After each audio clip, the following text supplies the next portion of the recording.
Welcome everybody, I am Marta Silvera Roig from the research group Studies on Intermediality and Intercultural Mediation, and this presentation is about a conceptual metaphor disease is war in the context of COVID-19.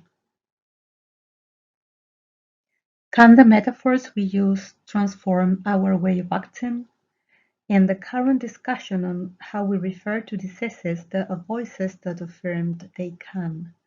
As with cancer or HIV, whose comparison with the fight or battle has elicited certain criticisms or proposals for change, there are those who ask if we are not making mistakes when treating COVID-19 as an enemy, our efforts to face the pandemic as a war.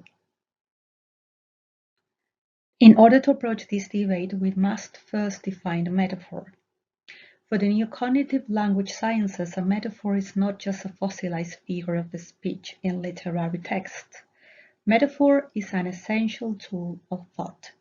In this way, our conceptualization of the world will respond to the dynamic process of mind-body-world interaction. We create and share meanings from our bodily interaction with the environment so that cognition would precede language. Language is social, and to study it we have to refer to linguistic practices and not to static language. As we have said, cognition precedes language, and cognition is distributed, situated, embodied, extended, and enactive.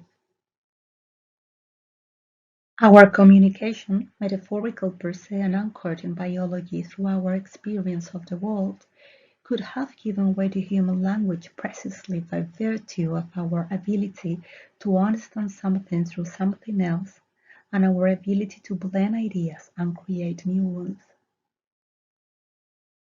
Conceptual metaphor theory was first described in Metaphors We Live By, the 1980 work written by UC Berkeley linguist George Lakoff and Mark Johnson. Lakoff and Johnson proposed an account of metaphor as fundamentally conceptual, arguing that familiar linguistic metaphors are but surface manifestations of underlying conceptual relationships. They claimed that most conceptual thought is metaphorical, and conceptual domains are instantiated and expressed in families of conceptual metaphors, such as argument is war, love is a journey, and theories are buildings.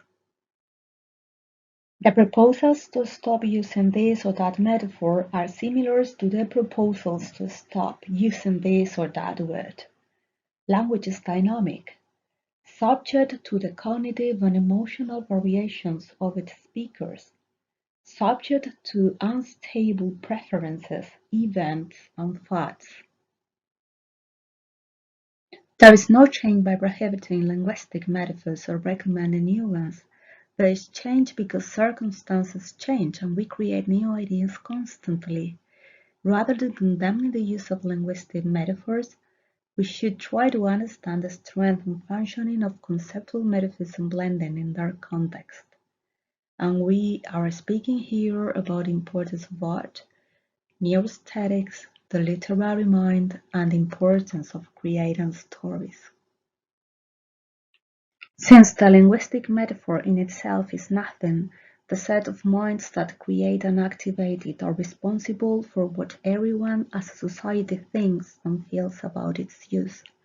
When we refer to a specific linguistic metaphor, we are activating another series of invisible conceptual metaphors and the linguistic metaphor itself. By saying that we are not really at war, and that caregivers are not heroes and heroines because saying that can divert attention from their real needs, we are also activating the metaphor. Don't think of an elephant, and the elephant is suddenly here. There is a danger in isolating a metaphor to prove a speech, ignoring the existence of others also present. Language is dynamic because our cognition and emotions are, and so is the context in which this all occurs. As in any story, metaphors coexist. Some overcome help or avoid others. Sometimes the strength of a metaphor depends on the shrinking existence of other metaphors. One of the main characteristics of the metaphor is that it is ubiquitous and we use it continuously at any time in our daily life. We fight vitamin deficiencies, we declare war on racism, we rescue old habits, we surrender to the evidence, kindness disarms us, we do not let our guard down, we prepare our artillery, and we use our weapons of seduction. All these examples are mappings from the war domain applied to more abstract situations, such as health, ideologies, customs, ideas, emotions, or fears. The emotional activation produced by the metaphor is perhaps its most important and unknown characteristic. This activation depends on the context in which this metaphor is created, received, shared, and felt. The conceptual metaphors through which we express diseases, political campaigns, interpersonal relationships, business, or sports by activating the domain of war do not imply that everything we know about the latter corresponds to the former. All metaphorical mappings are partial. Thus, in the headlines of articles published in Spain last April in some of the most widely read digital newspapers, we can read: War between lawyers for the victims of the COVID. What will happen with employment in Spain? What will be our war? In the war on coronavirus, Europe is losing the battle of privacy. Ceasefire in the oil war. Too early to claim victory. War in the hairdressing sector for home services. Waking up after the war. One after another, the leaders end up playing the drums of war and summon us to this colossal battle against the coronavirus. As we have said, there are voices against the prevalence of war language in the COVID-19 conflict, and we're going to have a look at some examples of it. Historians reject the use of warlike language against the COVID-19 pandemic. This is not a war. Against the use of the concept of war. This is not a war. It is dangerous to use this metaphor because it is a politically inflammable and dangerous image. In the same newspapers which publish articles about the dangers of using the war metaphor, we find pervasive headlines that activate that same frame, where COVID-19 is an enemy. We know how to stop these viruses. What we don't have is the political capacity to make decisions. The coronavirus will exacerbate world hunger and put 265 million people under serious threat. Spain needs an army of truckers that it does not have. Coronavirus is a silent enemy that is transmitted from people without symptoms. Faceless death. La Paz, a struggling hospital. Those who never stop fighting coronavirus. It will be very dangerous if we let our guard down. This confined in Spain the epidemiological experiment to beat COVID-19. The two realities of the invisible war, or war without a uniform. World war for the trafficking of medical equipment in the midst of a pandemic. A devastating whirlwind from head to toe. As we have said, mappings are partial.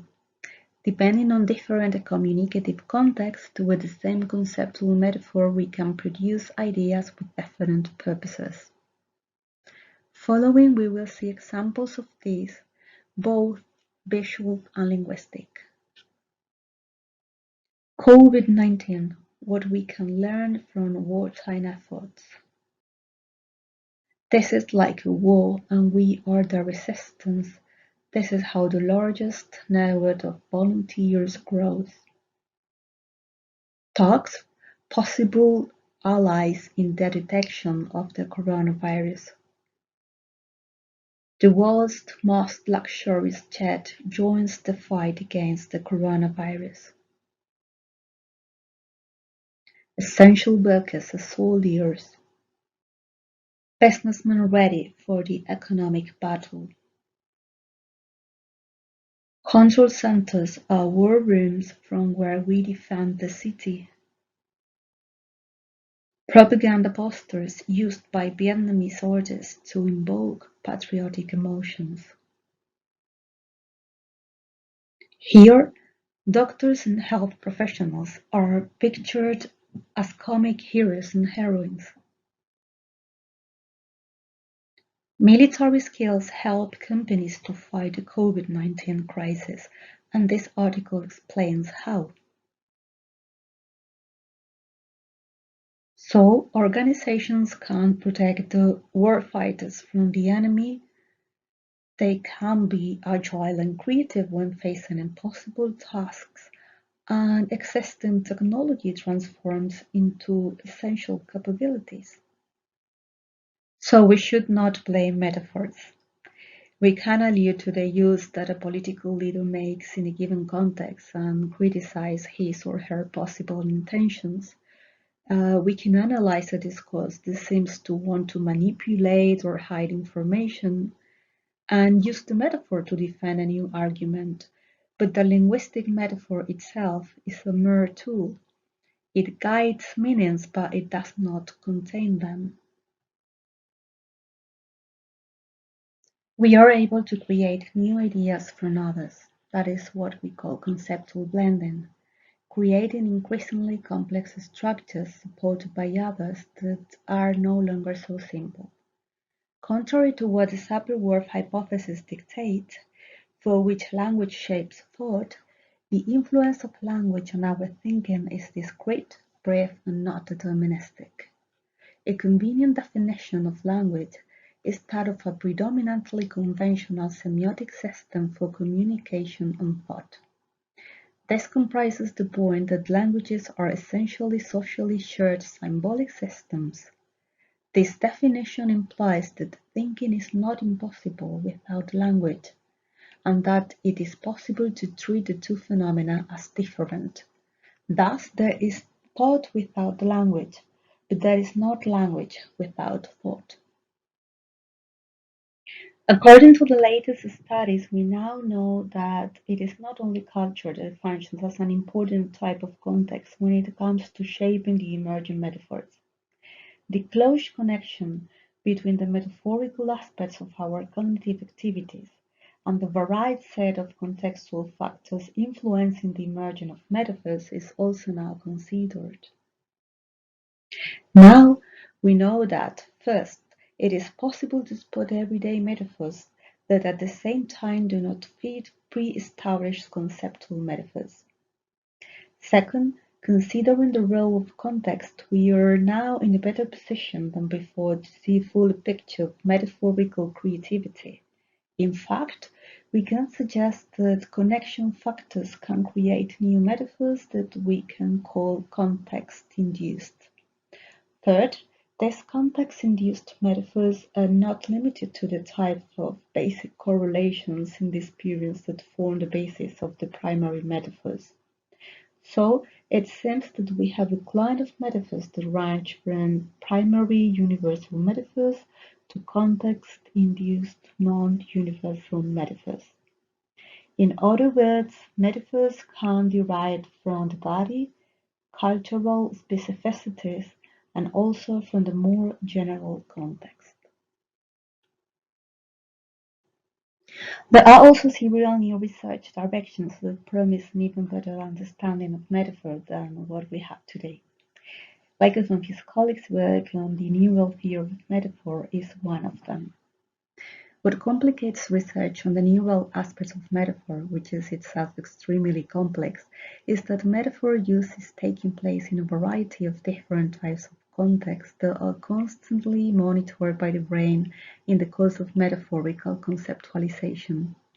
These contextual factors can be regarded as actually priming the use of particular linguistic metaphors that may or may not belong to conventional primary or compound conceptual metaphors.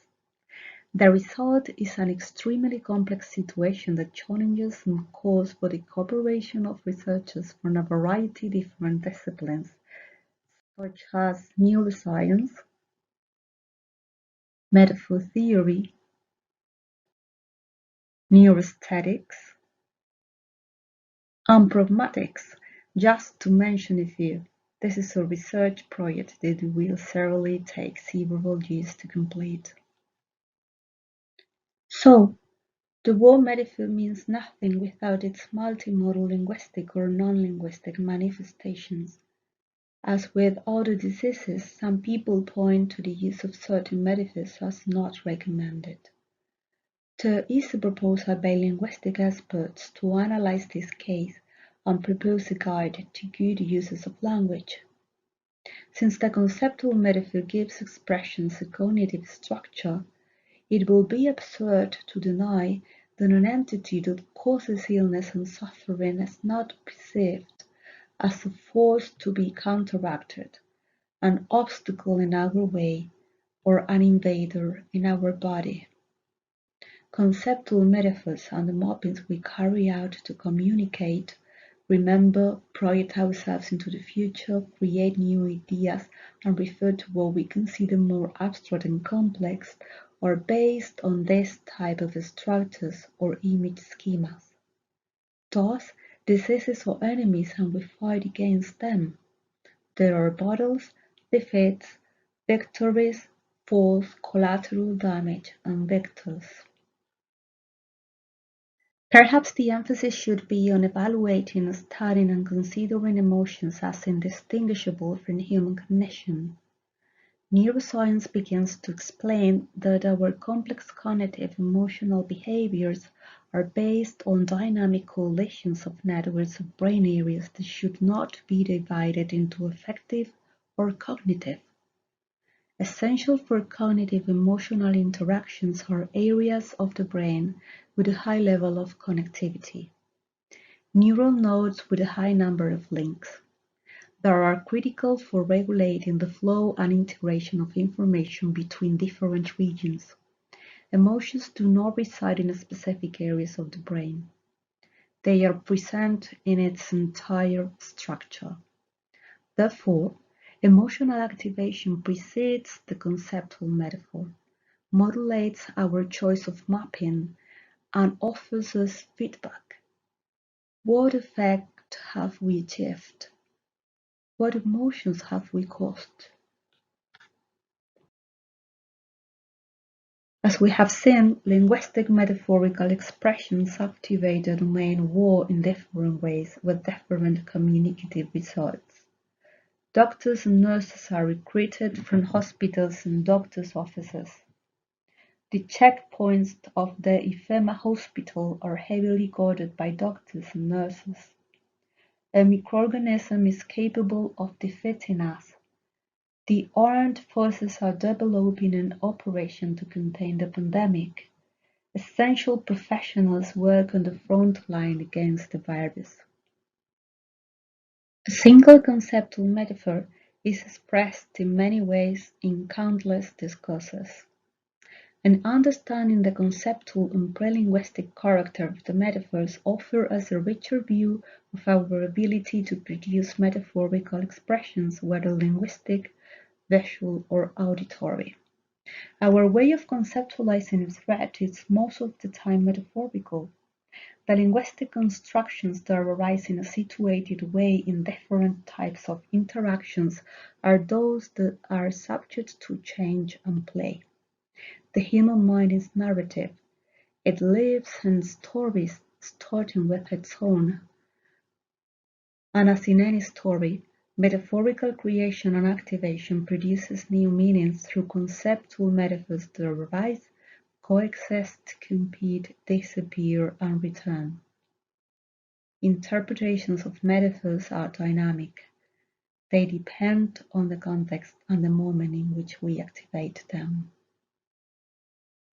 The metaphors reside in how we think, rather than in language. We do not only use them to talk about different aspects of the world, but also to think about them and, of course, to create them. Through cognitive processes such as that of the conceptual metaphor, we can imagine, project ourselves into the future, narrate emotional experiences, and create realities.